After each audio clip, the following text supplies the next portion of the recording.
Olá pessoal, tudo bem? Estamos aqui hoje para mais uma edição do BRM News, um podcast que traz para você um compilado com as principais notícias sobre negócio, inovação, tecnologia e economia sobre os mercados regionais brasileiros.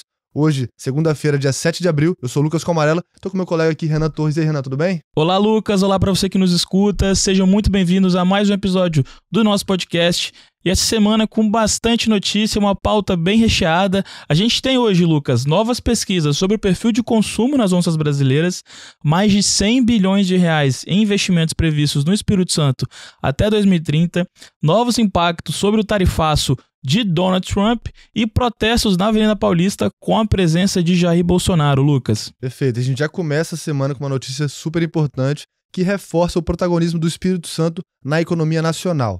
Segundo um estudo da Futura Inteligência, em parceria com a Apex Partners, 6 estados brasileiros estão se destacando por um desenvolvimento acima da média, e o Espírito Santo aí está entre eles. Exato, Lucas. Espírito Santo, Mato Grosso do Sul, Goiás, Paraná e Santa Catarina se destacam pelo maior poder de consumo, principalmente no e-commerce.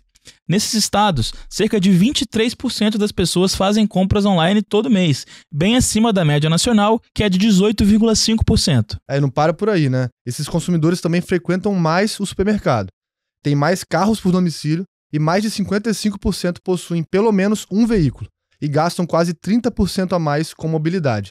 Tudo isso aponta para uma economia mais aquecida e um perfil de consumo mais sofisticado nessas regiões. E vale ressaltar aqui para quem nos acompanha que esses estados são conhecidos como onças brasileiras em alusão aos tigres asiáticos, por apresentar um crescimento de indicadores econômicos e sociais acima da média, Lucas. E continuando aqui no Espírito Santo, segundo a bússola do investimento da Findes, o estado deve receber mais de 100 bilhões de reais em investimentos até 2030.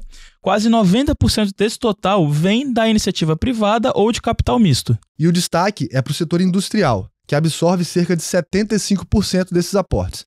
Entre os principais projetos estão 35 bilhões de reais da Petrobras no Parque das Baleias, 12,7 bilhões de reais na Vale, na ampliação da estrada de ferro Vitória-Minas e obras do DR Espírito Santo, ArcelorMittal e EDP, todas com investimentos bilionários. E tem mais investimentos no Espírito Santo, Lucas. A Conquista Negócios vai lançar 2 empreendimentos em Aracruz, com um VGV superior a R$500 milhão.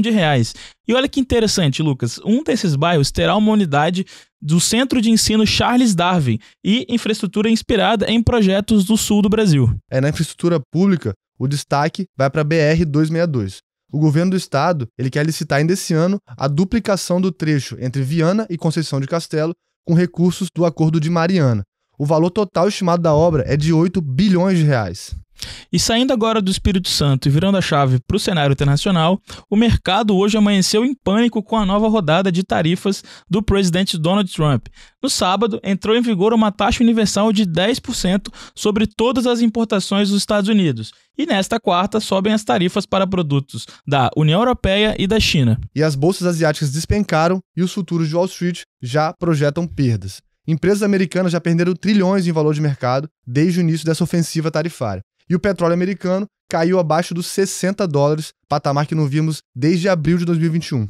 E a resposta internacional foi rápida. O Vietnã, um dos países mais tarifados no anúncio de Donald Trump, ofereceu zerar tarifas para evitar retaliações, mas Trump rejeitou.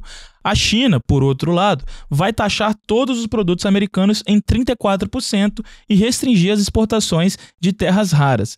E a União Europeia prepara contramedidas de até $28 bilhão.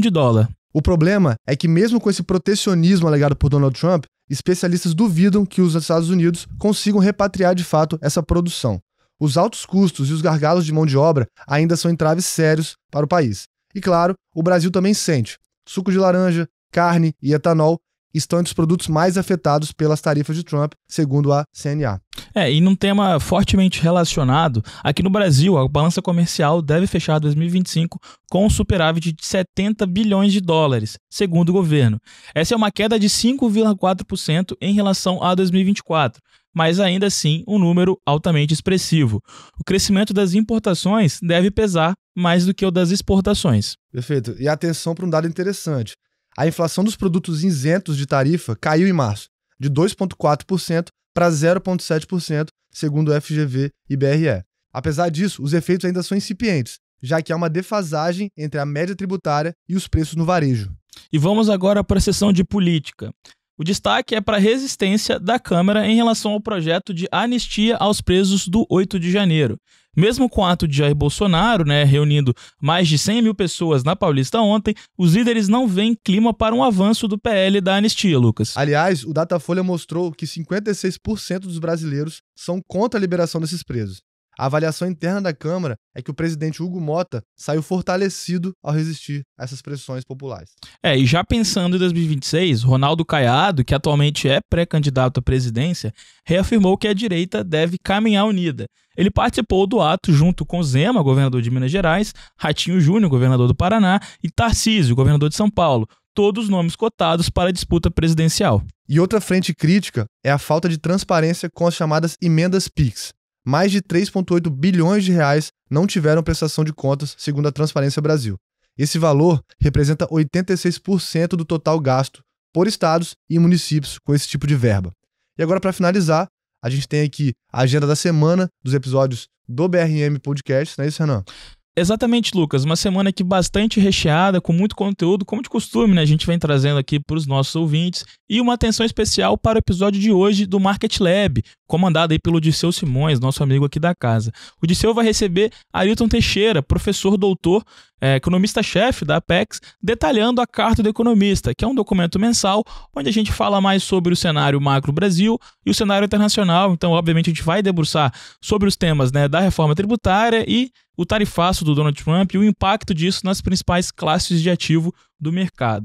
Amanhã é dia de Vida Intelectual, podcast comandado pelo Vitor Casagrande e Gustavo Simões, e eles vão receber Frank Ehrenfried com o tema O Poder do Agora. Na quarta-feira é dia de Diga Aí Podcast, com o tema Histórias e Ideias de Friedrich Hayek, com o convidado Fábio Barbieri. E na sexta-feira é dia de You Investor, comandado pela Lúcia Dalla e Ana Porto, com o tema Educação Financeira e Liderança, Desafios e Inovações, com o convidado Lucas Richa, aqui, nosso amigo, que já participou, inclusive, de outros podcasts, Lucas. Isso aí, Renan. E além disso, lembrando vocês também que a gente tem os episódios diários do BRM News, o podcast como esse que traz as principais notícias sobre negócio, inovação, tecnologia e economia sobre os mercados regionais brasileiros. Então a gente se vê de segunda a sexta, ao meio-dia, nos canais digitais do BRM Podcast. Então lembrando de seguir a gente no YouTube, no Spotify e no Instagram para acompanhar todos esses conteúdos que a gente distribui para vocês diariamente. E muito obrigado, Renan, pela participação de hoje. E até amanhã, pessoal. É isso, Lucas. Um forte abraço e ótimos negócios. Até mais.